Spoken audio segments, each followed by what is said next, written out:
पहला सवाल यही है, ये जो बेबाक अंदाज है आपका, ये अभी बात हो रही थी कांग्रेस के नेता से, गणेश गोदियाल जी से, कि वो घेर रहे थे बीजेपी को, लेकिन आपकी अगर स्थिति की हम बात करते हैं तो खुद आप अपनी पार्टी में ही घिर गए थे, क्योंकि आप अपने तरीके से काम कर रहे थे, जबकि आप एक बिल्कुल नॉन करप्ट छवि वाले व्यक्ति हैं।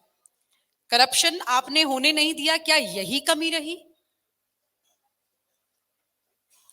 सवाल तो बहुत जोरदार और पेचीदा भी है,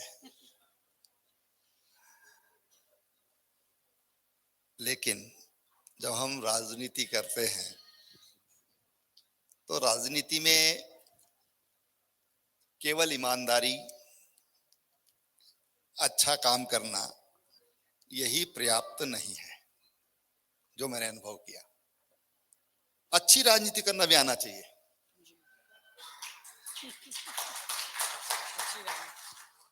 अच्छी राजनीति करना भी आना चाहिए, शायद वो मेरे पास उसकी कमी है।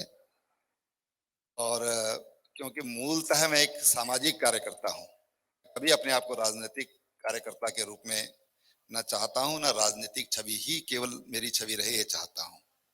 मैं उसे थोड़ा हटकर सोचता हूं, क्योंकि मेरी जो जीवन का जो प्रथम खंड रहा है सामाजिक जीवन का, लगभग 40-42 साल तक मैंने एक सामाजिक कार्यकर्ता के नाते काम किया। तमाम, चाहे उत्तरकाशी की आपदा होगी, चमोली की होगी, या फिर महाराष्ट्र में लातूर का भूकंप होगा, या गुजरात का होगा, मैं न कहीं हर रूप में, किसी न किसी रूप में वहां पर एक सामाजिक कार्यकर्ता के नाते अपनी जिम्मेदारी समझा, और वहां पर थोड़ा बहुत जो भी मैं भूमिका निभा सकता था मैंने निभाई है। और इसलिए उस सामाजिक पृष्ठभूमि के नाते मुझे लगता है कि साफ बोलना चाहिए, सीधा बोलना चाहिए। किसी का काम हो सकता है तो हाँ करना चाहिए, किसी का नहीं हो सकता है तो ना करना चाहिए, ताकि आगे बढ़ा जा सके।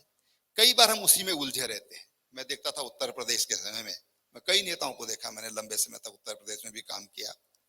वो कहते थे भाई सुबह 9 बजे आ जाना घर पर, और ऐसे 100 लोगों को बोल देते थे, निकलते थे 10 बजे, और फिर पीछे रिक्शे में बैठ करके, उस समय कारों का जमाना कम था, रिक्शे में ज्यादा चलते थे लखनऊ में, और पीछे तब रिक्शे पे चल रहे हैं लोग, और वो जब सचिवालय में जा रहे हैं तो उसके पीछे 100 लोग पीछे पीछे जा रहे हैं।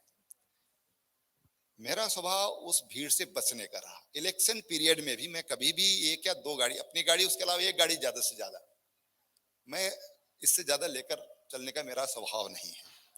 और इसलिए मुझे लगता है कि थोड़ा मेरा जो काम करने का तरीका है वो डिफरेंट है, थोड़ा भिन्न है।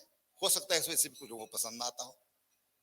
तो क्या त्रिवेंद्र जी मानते हैं कि आपका जो साफ गोई और जो काम करने का जो तरीका है, ये बीजेपी में काफी लोगों को पसंद नहीं आया, या दिल्ली में बाहरी शक्तियों को पसंद नहीं आया? ऐसा नहीं है। देखिए क्या है कि बीजेपी एक मास पार्टी है, और कोई भी राजनीतिक दल है मास क्लास के ऑर्गेनाइजेशन नहीं है, मास ऑर्गेनाइजेशन है। तो मास में हर तरह के लोग हैं, लोकतंत्र है, लोकतंत्र में हर तरह के लोग हैं। तो हम ये कहेंगे बीजेपी वालों को पसंद नहीं आया, हो सकता है कई और लोगों को भी पसंद आया हो। तो ये अपना अपना तरीका हो सकता है, सोचने का अपना अपना नजरिया हो सकता है। और इसलिए मैं इसको ये नहीं मानता, अगर कांग्रेस के लोग मेरे पास, हमारे गोदियाल जी बीजेपी ज्वाइन कर लेते, अब तक उनको पसंद आता, तो उनको भी कहाँ पसंद आया, तो उनको भी पसंद नहीं आया। ऐसे कुछ लोग हो सकते हैं, अपने बीच में भी हो सकते हैं, मेरे परिवार में हो सकते हैं। मेरा परिवार है, 50-60 लोगों का परिवार है, सब मेरे से विचारधारा से थोड़ी मेल खाते हैं। किसी को मेरा काम करने का तरीका पसंद आता है, किसी को नहीं आता, लेकिन मेरा है कि मेरा अपना तरीका है काम करने का है। मैं सोचता हूँ कि अब मेरी भी हो सकता है कि मेरी भी रीढ़ अब सीधी हो गई हो ना, अब उसको थोड़ा सा फ्लेक्सिबिलिटी कम हो जाती है उम्र के साथ साथ, तो ये सब हो सकता है। और आप हमसे जुड़े रहने के लिए सब्सक्राइब करें YouTube पर, फॉलो करें Twitter पर, और लाइक करें Facebook पर। और ज्यादा जानकारी के लिए आपको टाइप करना होगा सिर्फ न्यूज़ नशा।